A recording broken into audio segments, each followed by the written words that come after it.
Hi, I'm Missy, and I am here to talk about my 180 recovery group. I came here to Magnolia like 3 years ago, and when I came here through a situation of domestic violence, sexual assault, and drug addiction. My life was a wreck. It was just so chaotic. By the grace of God, I was able to come here to Magnolia, and after some time of recuperating, I was asked by a lady at the shelter where I was at if I wanted to come.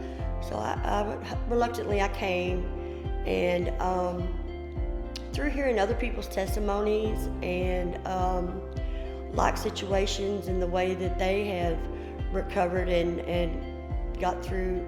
I'm sorry, y'all.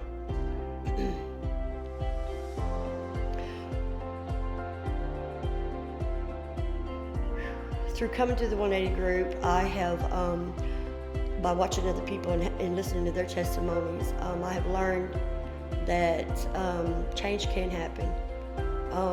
Like I said, my life was a wreck. When I was in my addiction, I was living life.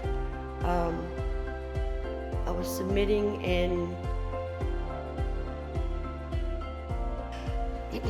okay, I really connected with the people here at 180 because they had all been through the same situations, that I have been throughout my whole life. I grew up with my family being functioning alcoholics and addicts and things like that, and that's how I thought life was. I thought that was normal for me, but throughout my life and passing that on to even with my children, I just got to a place to where I just had to make a change. I ended up here in Magnolia, and it was nothing but God's grace and submission to God. I submitted to a lot of things in my past. I was chasing things, looking for happiness, looking for joy, looking for something to fill the void inside of me.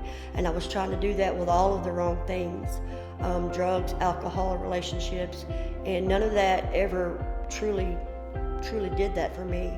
But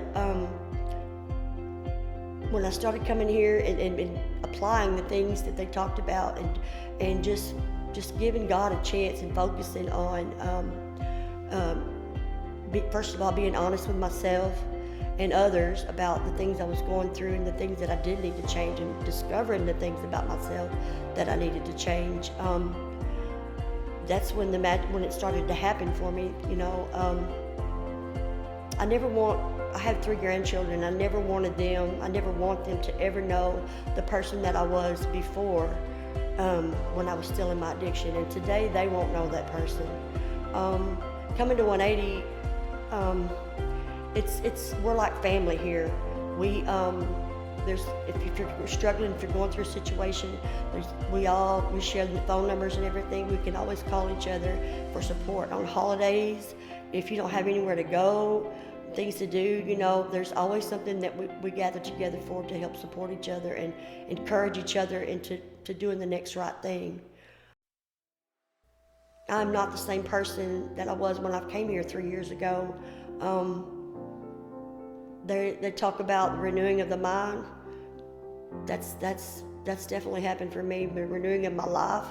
I said I came here through domestic violence and everything, and now today I am actually an advocate for domestic violence and sexual assault victims. The things that I received when I came here from other addicts that had some recovery time, and then I learned to go through my things and learn my lessons and learn how to deal and give it all to God and heal and move forward. Now I'm blessed and able to encourage and give back to others that are struggling and dealing with addiction. Because I was lost and hopeless. I didn't think that it was even possible for me to have a church family, a group that I'm on first name basis with, on basically speed dial basis with on my phone, because I had burnt so many bridges and wrecked so many lives along with mine that my hope was lost. But 180 and the rest of the members in 180, the core group of us all, they are my family. This church is my family. Without them, I wouldn't be who I am today. I've always heard it said that, the only way an addict in recovery, or even a Christian, it's easier to keep what we have by sharing it. By me sharing my testimony of faith and hope. And that was a big thing for me, was hope, because I was hopeless when I got here. And not even knowing how to get on the other side of to come out of a lifestyle of being the person that people snub their noses at, or what have you, to actually being someone that people come to and ask me to pray for them, or ask me for advice on how to,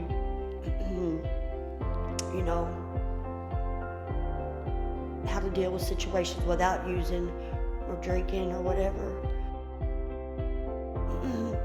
I'm so moved and I'm so humbled that God loved me enough to continue pulling and tugging on me to get me to where I'm at today.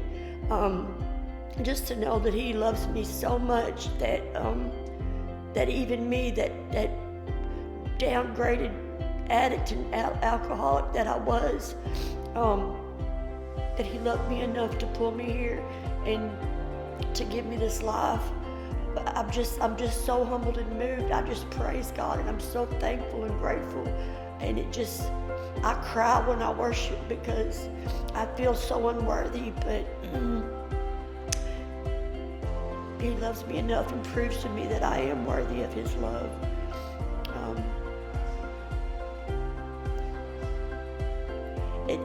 That's every emotion I have, I cry. Happy, sad, mad, it doesn't matter, I cry. But the love of God really makes me cry. This new life really makes me cry. Pastor Wiley makes me cry. Y'all making me cry.